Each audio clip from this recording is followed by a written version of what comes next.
races. Like, and these same races were probably loving on X-Men 97. They just don't see the hypocrisy of loving X-Men 97 and at the same time, frowning on these projects that are Black led or women led or, things like that. So it was just a really funny thread. So I just wanted to kind of comment. It's funny. I mean, it's crazy because it shows you how people aren't even familiar with the actual like comics. And so it's like Mhm, these characters aren't new. This is a continuation. That's why it's X-Men 97. So it's not a reboot or a remake. It's a revival of the mhm, series. So it's continuing mhm, where it left off. So it just shows you how much people are trying to just claim something is woke for being inclusive, which is just so weird because it's like mhm, inclusivity is a bad thing. And it's like, okay, then we'll use mhm. your new generation definition of woke and use it to mean that we're kind and considerate and everyone's welcome. Like what? I saw somebody else too say Wolverine, he's Canadian because he's like an example for healthcare. And it's like, yeah, exactly. Y'all want to be mad about that. Be mad that we still don't have like free healthcare for everybody in this developed Right. Milky Way galaxy Ghetto. ghetto. Milky Way ghetto. Okay, I Um, updated my location to Milky Way ghetto because they need to come save me. Please come rescue me. and what's funny? Deathbird, I didn't know this, because like I said, I'm just now getting to the comics. Um, Deathbird actually has a child with Bishop in the comic. Oh, So I'm like, wait a what? minute, what is she? She must ain't met Bishop yet. Talk about some Milky Ooh, Way like ghetto. Stephanie said, the drama. This is spicy. Deathbird and Bishop got a Yeah, baby. yes. I saw that on Cleo Thomas's page. He made he was making fun of the fact that Deathbird is like calling us ghetto, but yet she just had a baby with Bishop. So The ghetto was good enough for you to make I a know, girl. baby. I know, but I love it. I love X-Men. It's so much drama. I love it. I love it.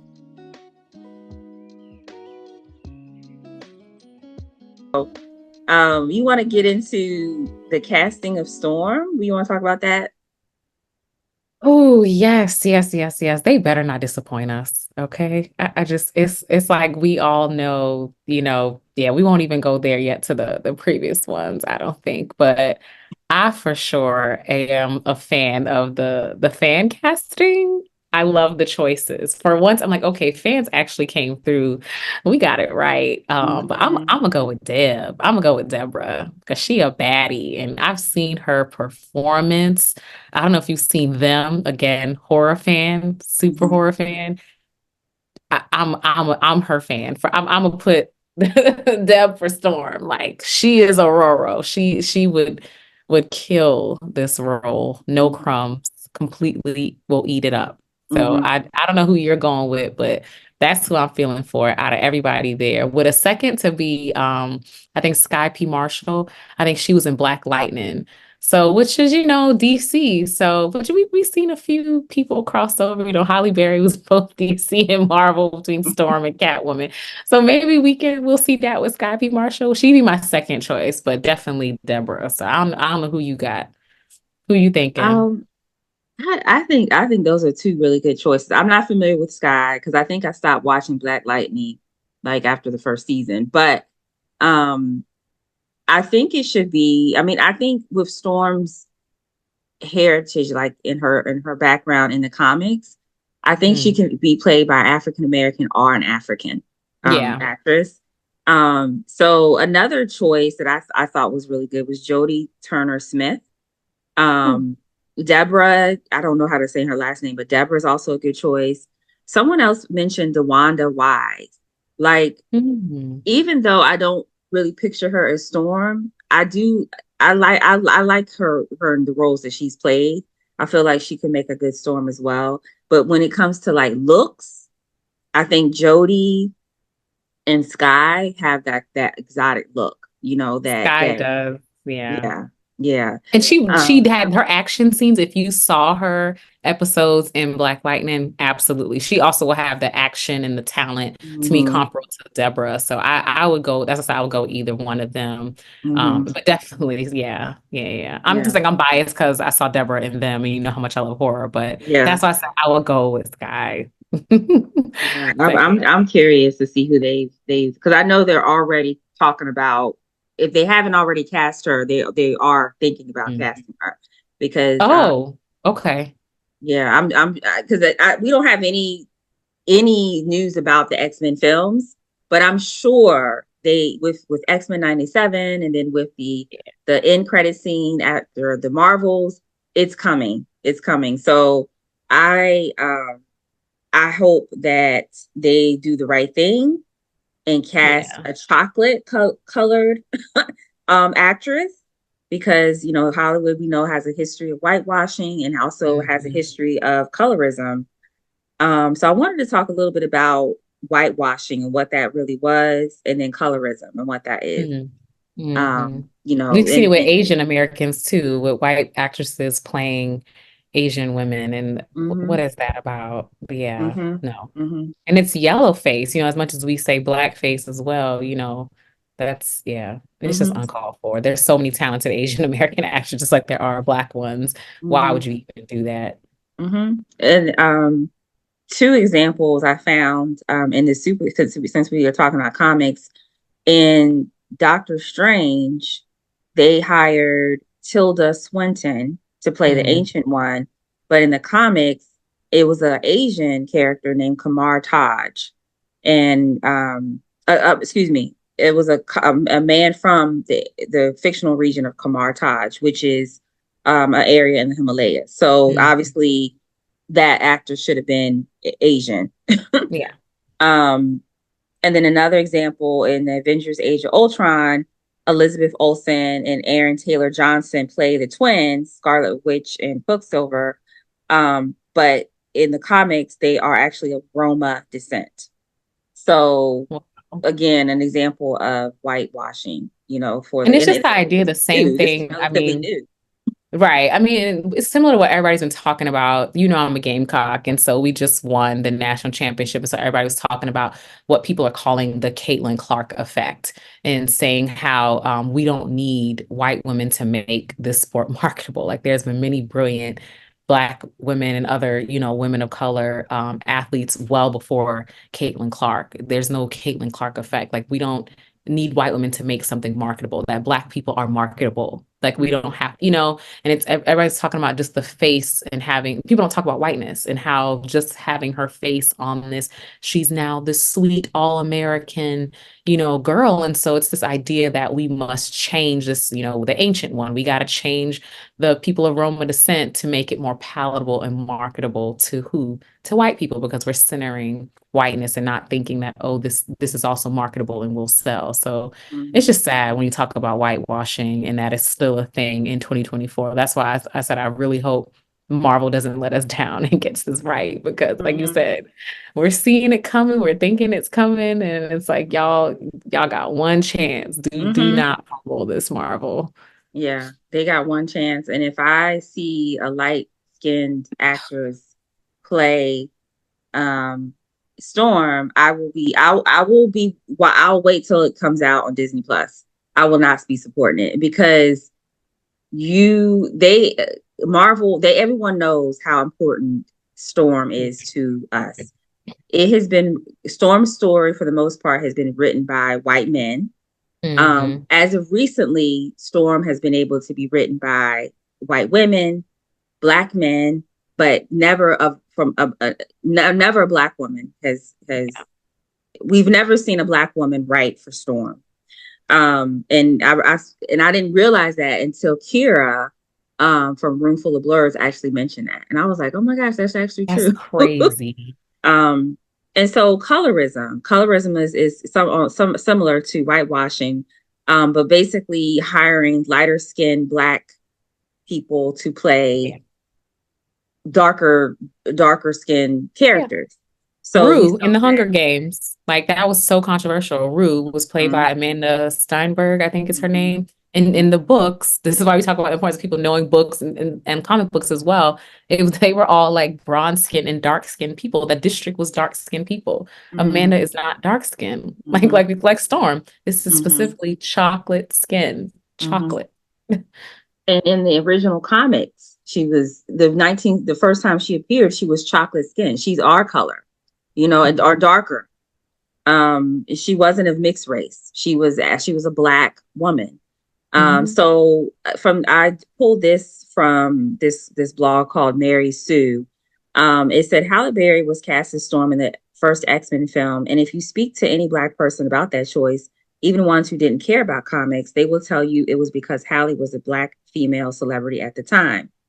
She had Mhm. just finished. She had just came from winning a Golden Globe and an Emmy for her introducing Dorothy Dandridge's film, and it catapulted her into the national stage. So in 2000, she was a perfect choice for a mainstream studio. Angela Bassett, which I didn't know this. Angela Bassett was originally up for the role, but she declined, much to the chagrin of people everywhere. I don't know if I'm saying that word right. And this makes her casting a Black Panther extra delicious. So Angela Bassett was actually was offered that role and she declined it. I don't know why she declined it. I need to know. I need backup And I information. know maybe they wasn't paying her. Oh Maybe the no. scene, the script wasn't hitting. I don't know. I don't know. But Halle Berry, she's a mixed race woman, white mother, black father. Um, and so it didn't end there. When they kind of did like a revival of the X-Men movies, Alexandra Shipp, who's also of mixed race, played a younger Storm. Mm, So again, her performance, she was given a script and she did the most of what she could do with that yeah. performance. But again, we want to see Storm cast the way that she's supposed to be in the comics. And I don't think anyone would dispute if Storm was actually played by a dark skinned actress because that's how she is in the comic books. Yeah. Storm doesn't Um, even look like me. But I want that representation for girls who see themselves in Storm. I mean, of course, I love Storm. I see myself in her. But I mean, in terms of physical presentation, I want little chocolate girls to look and be like, wow, like mhm, she looks like me. mhm, So I want that for them. There's enough of swirly curly, mhm, looking girls that's fine. I feel very well represented and seen in that regard. So I want that for other people. And to me, that's what inclusion is about, or DEI or wokeness or whatever is about. It's like it's not taking anything from me to want to see somebody else look at a big screen and see themselves. It takes nothing away mhm. from me at all. Right, right. So yeah, I just hope that Marvel is listening to the fans and what we want. Um, so we'll see. They We'll need see some what Black we women writers. I mean, just the stuff like we just talked about with Stephanie Williams, just the idea of changing women's hair, like especially Black women. We change our hair. Like we both have braids right now, but we could have Bantu knots one day. Like hmm we could have waves one day, curls, silk press, even having head wraps and scarves. Like that's something we do. And so we did see, Storm come back with her powers and she has like the headpiece on and everything. And so it's like, yeah, switch that up. Give us some hmm different looks.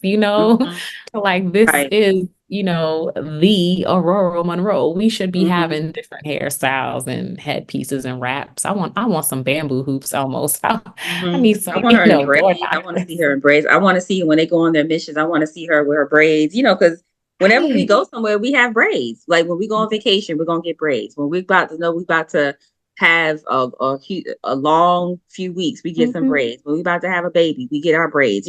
Like we when we're about to go through something, we get braids because we It's don't all have to. right, a passion. The Yeah, we don't pastor's like, she's not gonna be out struggling, going through vision quests and everything with her hair just flowing everywhere. No, we right. gonna either press it back or something, have one straight braid, something, a ponytail girl, something. Switch it up. Exactly. So I hope that they cast Storm with a dark skinned actress. But I also, if they do an origin film for Storm, they need to hire a black female writer. Yeah. And they need to have a black female director. So And honestly, one isn't enough. We've seen studies that suggest that just one person from a certain like minoritized or diverse group isn't enough because that one person may not feel empowered enough to speak up or suggest actually meaningful changes. So we mhm, actually need at least like multiple people. So I mean, we need, I don't care if it's all Black women writers, but we mhm, definitely need, I feel like at least three so they can mhm, bring their different perspectives because we're not a monolith. And so we're not all mhm. going to agree on the same things. So that one person could have their own biases and shortcomings. So I want a whole room of, Mhm. how they had the Black lady Right. courtroom on the Black lady sketch show. I'm like, let's have a Black lady writing room, Black lady Right. writing room, hey, Black lady writing. I agree. That is a good point. Having a writer's room full of Black women that feel empowered, and then also the executive producers and the studios trusting them to create this body of work for Storm. So we'll see. Time will tell. I'm manifesting. I'm manifesting being able to write for Storm in some capacity as well. I would You love to heard it write. here. Carla's gonna be writing for Storm, y'all. Yes. But I'm manifesting, I would love to write for Storm. I would love to write, in some capacity, but I would even like to do a episode on the X-Men 97 for Storm, Oh, so you gonna do it, I'm, sis. You got I'm, you got I'm this. You putting, gonna I'm do putting it it. out there. I'm putting it out there, and I'm gonna try to do some more networking this year. But I'm putting it out there,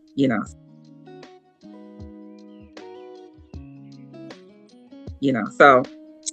Okay, Ewing. Eve Ewing. She's the first Black Yeah. writer to helm an X-Men series.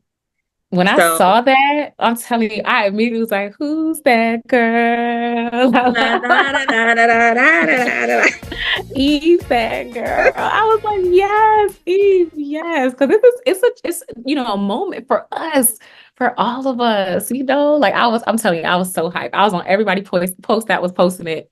Eve's that girl. Yes, Uh-huh. yes. We It's got funny one in because the room. Now we're gonna I was bring just listening others to in the that song. room. Yes, yes. And when I went to her website, I didn't see any news about X-Men, the X-Men series, but I went to Marvel's website.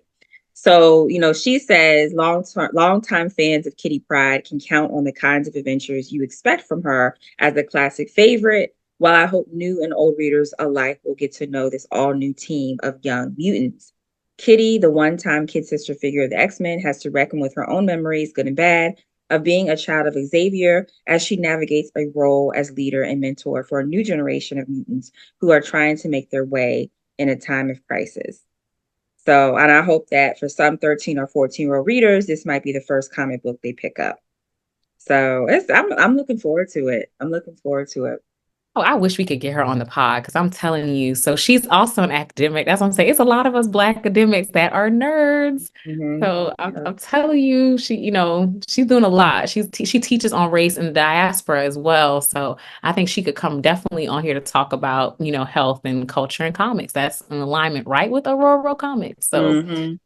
Yeah, we're gonna make that happen. we gonna We make gotta it get up. happen for I accidentally erased our media kit, so we have to. sure.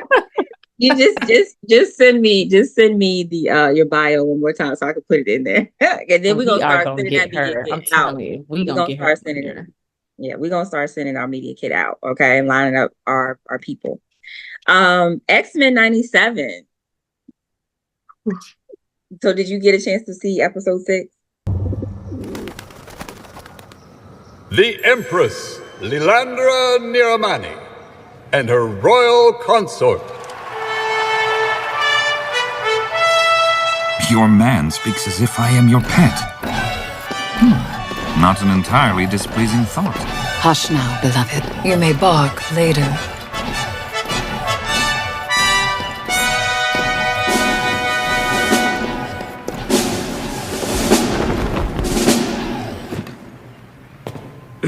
Your Majesty, I have known you since you were but a hatchling and wish only for your happiness. But given our war with the Kree, and how it's divided even we Shi'ar, is a royal wedding... Gladiator and his guard fill my ears with news of coming victory. Yes, but we have been trapped in so much change.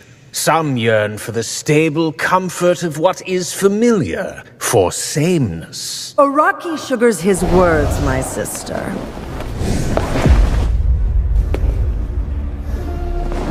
Your consort was born on the wrong side of the stars. He is Terran. Gentle sister, heed my throne. A throne that is bound to more than the whims of your heart. A union with the Terran would bind the Shi'ar into alliance with his inferior homeworld. I respect you speaking the quiet part out loud, Deathbird. So let's speak plainly. Your Empress and I decide alliances, as well as which world we call home. Chandalar is home. Our throne world. Of course, Lord Chancellor. I nearly meant... Spoke the quiet part out loud. Xavier would see his Milky Way ghetto become our new throne world. You are twisting my words. High Council, for the sake of the Empire, I must invoke the right of Mdasha. Oh. Yes. Yes. Oh my gosh. Oh, Yeah. yeah, I told you I updated my location to Milky Way Ghetto because I was like, yes, it's so ghetto here. And I think a Black person wrote that they had to because we've been saying that this place is ghetto. Like, oh, Earth is so ghetto. That's been like on social media for so long. So the fact that they made it Milky Way Ghetto, I was like, oh yeah, one of us had to. Yeah, I'm sure. And because they used it in the correct way, like in like a funny but jesting way, but not in that awkward way that non-Black people try to say it. So it landed well. So I was like, one of us. Like, I'm definitely. I'm sure. And the fact that it came, the fact that it was, the whole show was like, every scene was hitting for me. But when Deathbird said Milky Way Ghetto and then freaky fluids, I'm like, oh god, a child will not under. And then the banter between Lalandra and X when they was like on their way to, I don't know, go see the council or whatever. And they're talking about their bedroom. I'm just like, like who wrote this? I'm like, who wrote this? And let me see. I want to hear it again. I want to hear some more. Like it was so. The dialogue is so well written, and the jokes land where they're supposed to land. Yeah, it's not too graphic. So even if my son is right here, sitting next to me, he's not gonna know what. My kids love it. They're not gonna know what's going on. So it was just really. It was everything that we needed because episode 5 was completely heartbreaking. Threat detected.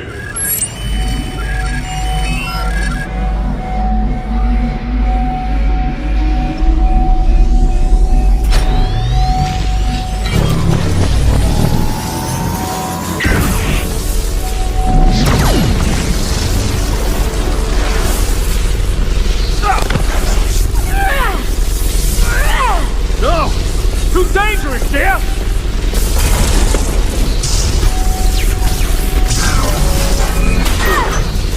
Don't you dare, Eric!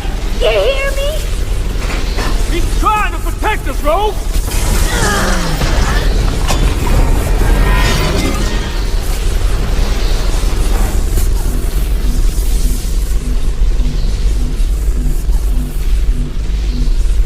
Hab keine Angst.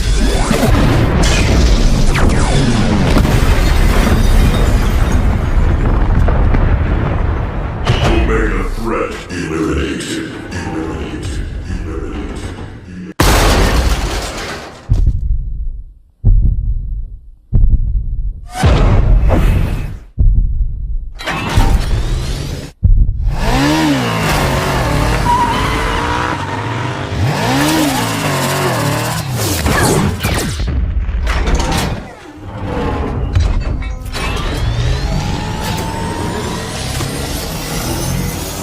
Gambit, see your bet and raise it.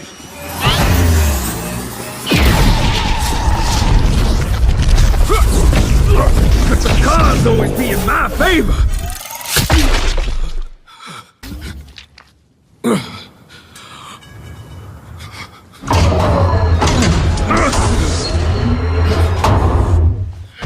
Mutant intruder neutralized.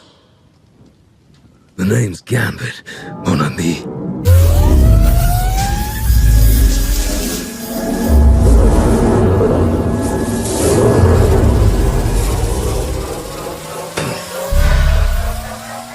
Remember it.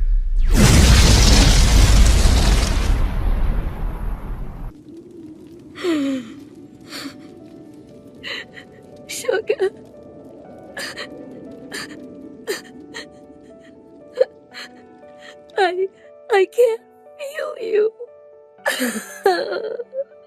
we died. All of us died when our boy Gambit, Magneto, even the way Magneto died, quote died. We know he's still alive, but quote died.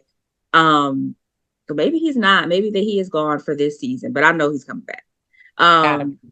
Yeah, they're not gonna kill Magneto. And then even we do see Cable coming back, so I'm sure Cable is going to come back soon enough to save everybody. But last week we were heartbroken. We lost our Gambit. We lost Magneto. We lost Leech. That was so sad. I know. I think Leech's realization that when they realized, I think that nobody was gonna save them. Like that was so sad. Yeah. I know. And I've always loved that character, Leech. I need to find. I wonder, do they have any stories focused on Leech at all? You know, I need to find that. I need to look it up. Maybe you need to write it. You know, write the backstory on Leech. Maybe that's a good idea. That's a good idea. But it's episode 6. So how did you feel when you saw Storm? The Executioner's neutralizer was not the only weapon tamping down my gifts. There was that lie, and I believed it. Be warned. Be smart. Believe the lie. Deny your power. Play dead, or humanity will thunder down upon you and your kind. You all are an echo of who I am.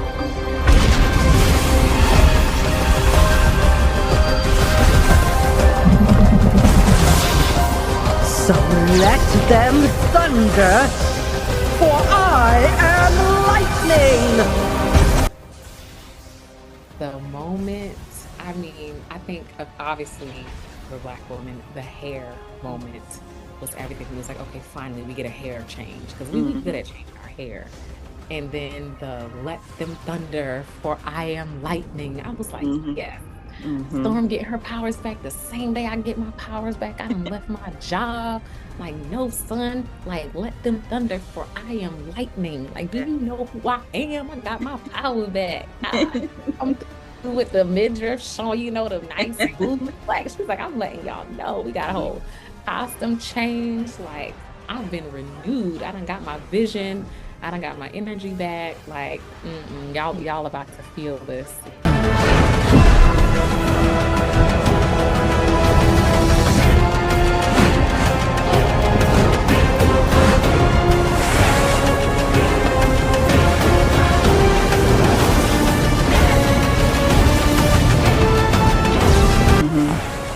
Yeah, I think that was definitely a key moment for me, besides the Milky Way ghetto. I mean, yeah, we needed this. We needed this. We needed to be, you know, uplifted again, you know, after losing the loss that we had last week. And what was interesting about Storm, that whole scene, was it was actually, I just saw it on Threads. It was actually an ode to Superman's first flight in the Henry Superman. And how she, you know, flew up through the clouds, and the sun was the backdrop, and then she flew back down through the mountains, through, you know, along with the horses, the same horses that she rode, you know, when she was, you know, riding with Forge. It was just, the whole scene was just very emotional, because of the fact that, you know, my main character, Luna, it was inspired partly by Storm. You know, to see Storm and to see her fly and regain her powers at the moment she needed them the most. She was actually in that tight space. We know that she's claustrophobic. The demon was like, you know, basically, you know, taunting her, like, you're not gonna get, you know, you're not gonna do that. And she was like, I am gonna do it. I'm gonna save myself. And she did. She saved herself. And that, I thought she was going to come back. Her powers going to come back to save other people. Her motivation was going to be, she needed to save other people. But no, the writers decided to bring her powers back when she needed them the most. And I thought that was like, you know, that actually is better. You know, when you reclaim your power because you need them. You're the person, you're the most important person in your life. If you don't have power, if you don't have the motivation, if you don't want to get up, the next day, your whole world stops, Yeah. and Storm, she needed her powers at that moment, and it came, and she had her powers when she went into that little booth. Yeah, they clarified that very quickly. Like, you had your powers. Like, she had her powers, yeah. but she was still very depressed. She was self-loathing. Isn't that beautiful? Like, we've had our power all along. You never lost it. Like, that was like such a, I mean, honestly, her getting her powers back to me overshadowed Professor X in any way, shape, or form. It was like, okay, good. We figured you was around somewhere. Like, okay, this isn't like, it wasn't like earth changing for me. It was like, oh, okay. I figured he was around. Same way we figure Magneto's still around somehow, because we need the parallels, the dueling forever friends.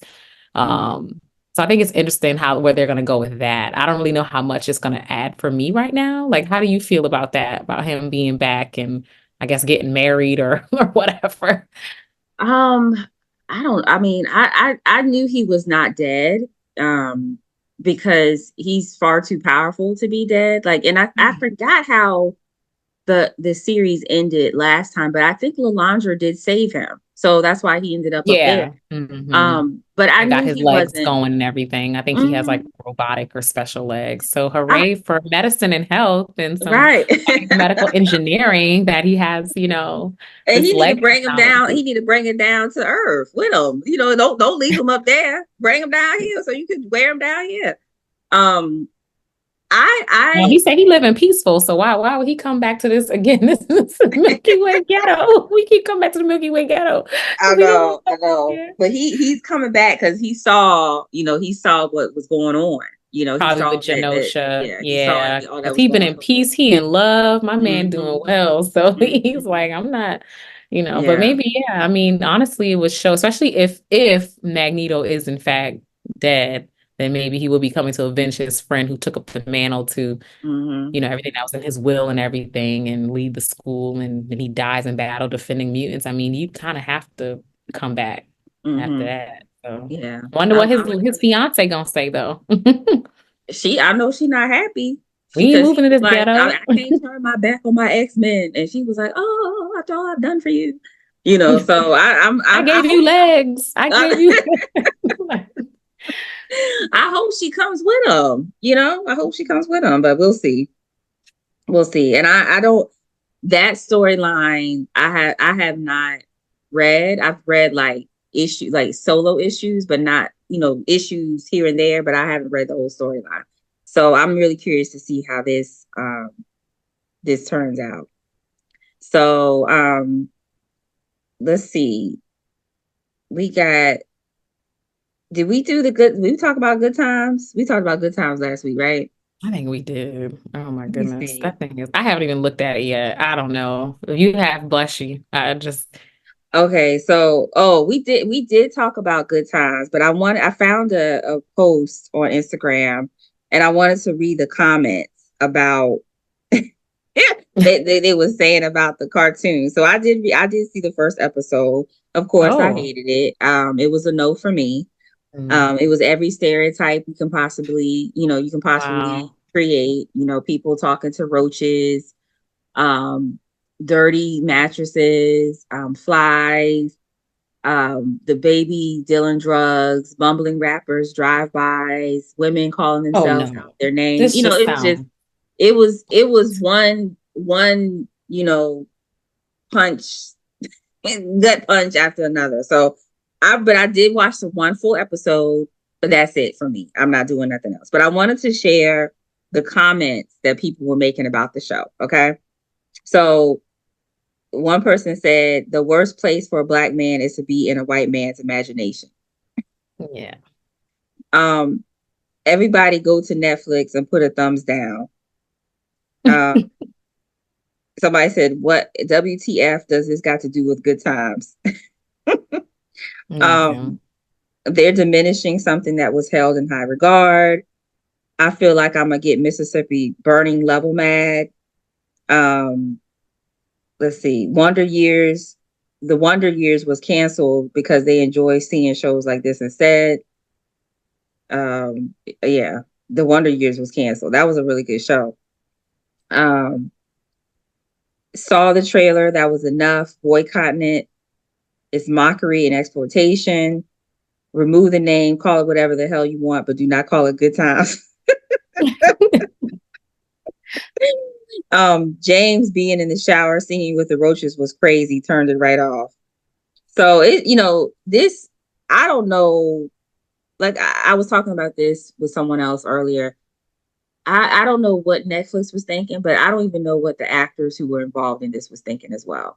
Like Yvette Nicole Brown, Marcy Martin, I think her name is, Cree Summer, Tisha Summer?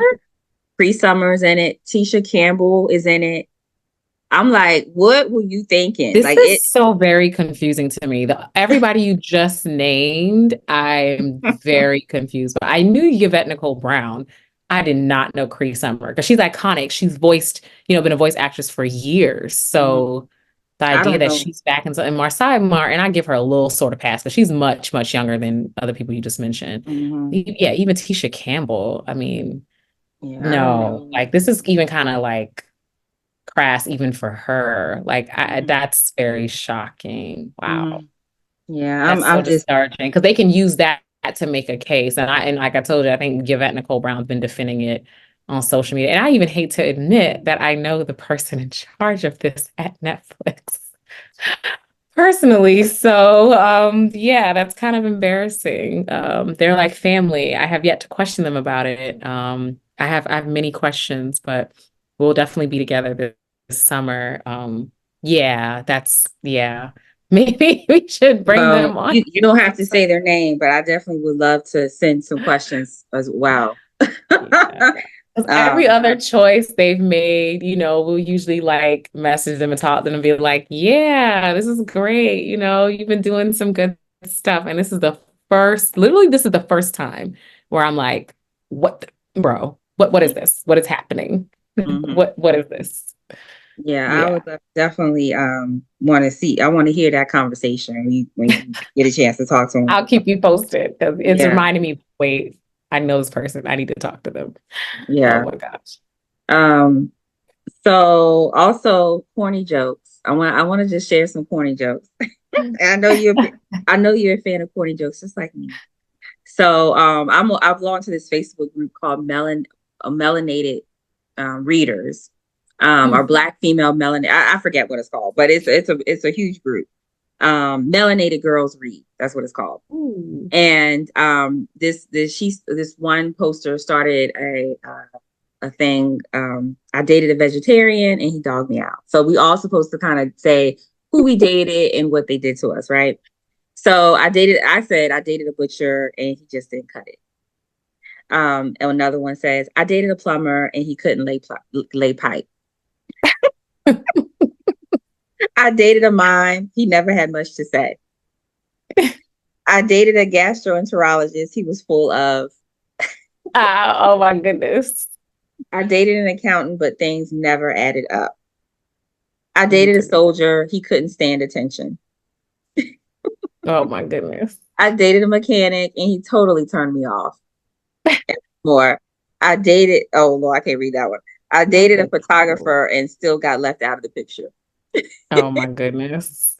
So I thought those were so I love that group because they always they'll post like recommended reads, but it's stuff like that. Like all of us are so corny. Posting random stuff and we'll just go with it. So that was really good. Cute. Before we wrap up, I wanted to also talk about Shang Chi. Yes. So someone posted that they feel like we're not getting a sequel. And then Simu Liu, I think that's his name. He was I love him. Oh my gosh. I follow him. So when I saw that, I was so excited. Oh my gosh. Yeah. He said, I promise it's happening. So we are getting a And Shang he Chi. emphasized that promise. So he Mhm. Yeah, promised no. stuff. So So, I'm waiting in expectation because I loved it. I thought it was very underrated. Or I feel like, and I actually I can admit this here. I over follow Asians because I feel like they are not represented enough in just general media and mhm, whatnot. So I literally make it a point to specifically over follow them on mhm, all of my social media profiles. And so so I probably wouldn't have known that if we hadn't, followed like different comics, if I hadn't followed him to see mhm, that. And so he promised, though. I think mhm. it's Yeah, that was one of the two movies that I actually enjoyed. I think it's Phase 5. That and Wakanda Forever. So I definitely am looking forward to the second movie. yeah. So anything else before we wrap up? I know we want to talk about the superhero of the week. Oh Um, goodness, yeah, so many superheroes, but yeah, for sure with the health funds and seeing what's going to happen with those. I think that was exciting news, especially because she partnered with somebody on that. So I feel like that's definitely when you collaborate, it's more likely to be successful. mhm. So, Yeah, um, so that particular story, Elaine Welteroth and Serena Williams have joined forces to address the alarming maternal mortality crisis in the U.S. mm, So they've come together to put together a birth fund, which will back the cost of midwifery care for families. So that is huge. That is huge. yeah, So especially when you think about states like Alabama, they're trying to get rid of doulas and like just thinking about different roles that midwives and doulas are even able to play within the healthcare system. New certifications now, some people have to be certified, it's now one of those, I think it's like certified nurse midwives. So it's considered like mhm, an advanced practice nursing designation. And so people have talked about how this is taking away a practice that was predominantly Black women, midwives and doulas, and making it so we know these programs, especially advanced practice nursing programs, are expensive and mhm, sometimes like restrictive and not accessible to everybody. mhm. So it's nice to see that people are doing these things. I also want to shout out Tatiana Ali too. I think that would be one of my superheroes this week. What's she doing? She is doing quilts and she started sewing. And so she launched this, it's called Baby Yams, and it's supposed to be like this labor of love. But when she became a mom, she was saying she took up sewing. And so she's made these beautiful quilts. And I believe she's donating them. I think there's only a few left because they're all, I mean, handmade by her, which I Mhm, think is just super duper incredible. And so she launched it during Black Maternal Health Week, which ended on the 17th, earlier this week. And it's called Baby Yams quilts. And so she's been making them all by hand. And I believe she's been sending them to, I want to say it correctly. I want to say she's been sending them to doulas.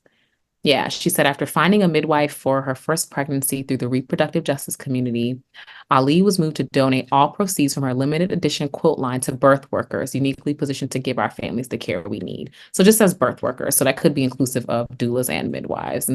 And her work is actually incredible. I don't know if have you seen the quilts? I'm going to send them to you because I they have, but I don't really know a whole lot about sewing, so I don't really know how. I can't. I probably won't be able to appreciate it as much as someone who actually sews. But Oh, they yeah, my are grandmother taught me to sew. She taught me to sew when I was 8. And quilting in my book, G is for Gullah, Q is for quilts, because quilting is very big in the Gullah Geechee community. So I really love that we have this celebrity, that we grew up watching on TV that we love. So even my husband was saying he wasn't as familiar with her. He didn't even know she sang. I was like, look, I was one of Tatiana Ali's biggest fans. She was like my big sister in my uh-huh. mind. I feel like I related more to her than I did to Hillary because I wasn't yet a fashion girly, but we get in there. We get in there. Yeah, see it. Yeah, Uh-huh. beautiful. Mhm, Oh, and I love that she's even used like Ankara prints and stuff, like different like, diasporic fabrics and patterns. And she just mhm, has like beautiful candid photos of her sitting at her sewing machine and, her baby in the background. So it's just mhm. I just love this for her and that she donated all of them and talked about reproductive justice. So Yeah, just really, that's really incredible. beautiful.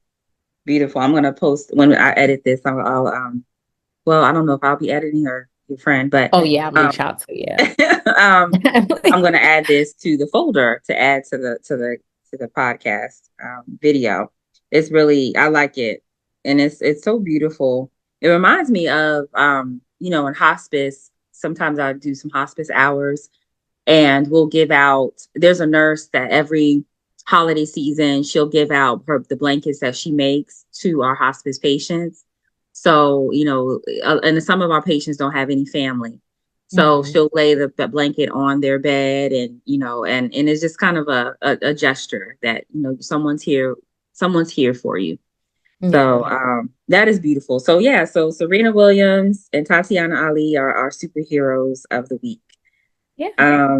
And I think, I also wanted to close out with a segment where one of us will talk, kind of do our recap of our week. And so I wanted you to be the first one because you've had a week. A week. And then Yes. you've had a week. And it's a segment that it's kind of like, I don't know, we might end up changing its name, but since it's Ororo Comics, I figured we can call it the Mini Storm. So Mini Storm. Oh my goodness. So this week was interesting. I left my position as a research assistant in a lab here at the university. And I doubted myself a little bit in terms of the timing, but I knew I needed to go. I had already thought about leaving in the fall, and I think I kept saying, oh no, it'll get better. We'll warm up to each other. We just don't have the same maybe communication and working style yet, but it'll fit. But it kept feeling like trying to put a square in the circle hole on like the shape box. And that just persisted even this spring. And I just got to the point where there was, more abuse on Wednesday, and I just ended up going, nope. I gathered my sisterly circle, my council of women, and every single person individually was like, absolutely no. They're like, no. Like, they were like, all it would have taken was like that one time for them to be like, no, like any instance of anything like that. And then I was speaking to my uncle on the phone as well. And he was like, I'm sorry you felt like you had to put up with that for so long. And that hit me because I was like, you know what? Like, I see why people, like, the older and older they get, the more they're like one and done. And people are like, oh, you're so quick to cut people off. But it's like, at a certain point, I need to let you know that people in my space don't play about me. Like, it's mutually respectful and beneficial. And you're also a woman in your, I think they're late 50s, early 60s. So this is communication 101. And I don't know how they're used to interacting with trainees at other institutions because they're newer to this institution. But honestly, I reached out to one of my other mentors to talk about, like, how do I like report this person? But I'm also praying for them. I'm a person of faith. My lab leads with, faith, food, and Black futures. And so I genuinely have been praying for her, and I did invite her to a Black Women in Conversations type group we've been having, which it's not connected to any specific university, but it's been a space for Black women academics because of what happened to Dr. Gay at Harvard and Dr. Bailey at Lincoln. One died by suicide from bullying, and the other departed ways after also being bullied and subject to harassment. And so we recognize this is an emergency status for Black women, especially with all of the DEI roles being cut. Many of those positions were filled by Black women across different academic institutions. And so anyway, it can just be discouraging when you're an early career researcher like myself, and then you join someone's team and you expect things to go and be a certain way. And it was just this always this tension, or just, again, miscommunications, or it just felt a lot of times like she was just bent on misunderstanding or like looking for something negative. And I recognize it based on, and being in my therapeutic journey, I'm able to recognize this. Oh, she's processing some grief and trauma. This ain't even about me, especially since additional people have shared their experience of her, which I think is so sad, because I would never want it to be said. Like, one person said, like, I noticed when she would come into a meeting, the atmosphere would change, and like not in a good way. So I'm like, I hope the story of my life is that, oh, she lit up a room. When she came in, we had a great time. We would have a laugh, but we got great, meaningful work done. Like I just would want that to be the song people sing about me, not when she came in, it was just, just the mood went down and went down and all around bad vibes. And to hear people say like, wow, thank you for sharing, because I didn't know who to talk to about this. So it's just sad that the lessons that we have to take. I love that Don Staley said, though, win some, lose none. And so that's the mentality I'm taking, let them thunder, for I am lightning. Just, never lost my powers. I got my powers. I am that girl. And so, yeah, that was pretty much my week. What about you, Carla? Well, my week was actually not as emotional and eventful, but I don't really have anything to add after that. I mean, you reclaimed your power, and I texted you, I'm so proud of you, and you're gonna be okay. You're gonna do bigger and better things. Anything that provides negative energy is something that I stopped entertaining years ago. COVID was really kind of what turned the switch for me. And now I only, like, especially this year, I'm letting go of things that are just serving other people. Like, for me, it's a check, but for, my services might have been to build this person's business or whatever, but I'm no longer doing that. Everything that I'm doing now is for my passion, my creative journey. So this podcast is a part of that. Luna is the other part of that. And then, of course, making sure that I'm present and there for my child. So I'm with you. I'm with you, letting go and shedding things that no longer serve our legacy and no longer contribute towards the legacy I want to leave for my child. So I'm very proud of you. Very proud of you. Thank you. Yep. I said I'm about to reclaim my time and my space and energy, my peace. I'm gonna start hiking and kayaking again. Me and my husband said we're gonna start running, register for some races. Like you said, spend more time with my boys. Like, I've been hugging on to my 6-year-old so much lately, because I'm like, who are you? You're like a little person. Where is my baby? And no, he's like a little boy now, checking his school folder, packing his backpack. He's always helped me cook. We're going to be out in the garden this weekend. So at least positive stuff is coming up this weekend, like very healing stuff. One of my cousins I haven't seen since before COVID. So I think it's been like almost 5 years since I saw her. She's coming to visit tomorrow from New York. Oh, so I'm really excited about that. And so hopefully we'll get some time out in the garden this weekend as well. We rotated the soil a few weeks ago, and so now it's time to do some planting. So yeah, we getting our power back. We growing our foods. Me, faith, food, and Black future. Like, here we go. Well, y'all have fun this weekend. Thank you for chatting with me. We had a really nice afternoon with Stephanie, and now chatting about some things going on in comics. So I'm looking forward to it. Looking forward to how this season continues to unravel and unfold. Unravel is not the good word. Unfold. Unfold, yes. Yeah, unfold. Yes. So I'm looking forward to everything that God is putting in our path. So, so with that, touch and agree. I definitely agree with you, sis. Touch and agree. So last time you did not say goodbye. So again, say your name, girl. Say your name and where we can follow you, and then I'm gonna do the same. I am Dr. Ebony Toussaint across all platforms: YouTube, Twitter, Instagram, and Threads, or I guess X, whatever. I am at Ebony T_PhD. So that is me. And I am Carla, aka Moon the Storyteller. You can find me on Instagram and TikTok as Moon the Storyteller. All right. And that is it. I forgot about TikTok. Yep. Oh, okay. Oh, you I know you was on there. I am. I gotta follow you on there. I'm never on there. TikTok either.